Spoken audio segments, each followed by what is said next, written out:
Hello అండి.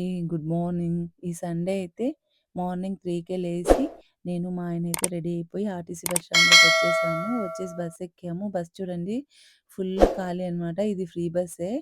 నేను, మా ఆయన, కండక్టర్, డ్రైవర్ తప్ప ఎవ్వరు లేరు. చాలా హ్యాపీగా అనిపించింది. అందుకే వీడియో తీస్తున్నాము. ఎక్కడ వెళ్తున్నారంటే అనంతపూర్‌కనండి. అనంతపూర్ వెళ్ళి మళ్ళా కర్నూల్ వెళ్తాం. ఇంక కర్నూల్ వెళ్ళిపోయినంక పాపనైతే పికప్ చేసుకున్నాము. ఔట్ పాస్ తీసుకొని. తర్వాత పాపకి ఏమేం కావాలో అన్నీ కొనిపెట్టి పిస్తా హౌస్‌లోకి వెళ్ళి, ఇంకా తనకి ఏం కావాలో అంతా తినిపిచ్చి, మేము తిని నా మొహం చూడండి ఎలా వాడిపోయింది. ఎందుకంటే చాలా నీరసం అయిపోయినాను. నాకసలు ఆ బస్ జర్నీ అంటే అస్సలు సెట్ కాదు. అందులో అనంతపురం వరకు ఖాళీగానే ఉండింది బస్సు. ఇంక అనంతపురం ఇంకా చాలా స్టార్ట్ అండి. ఆడోళ్ళైతే మింది మిందే పడుతున్నారు. సీట్ పట్టుకునేకే చాలా కష్టమైపోయింది.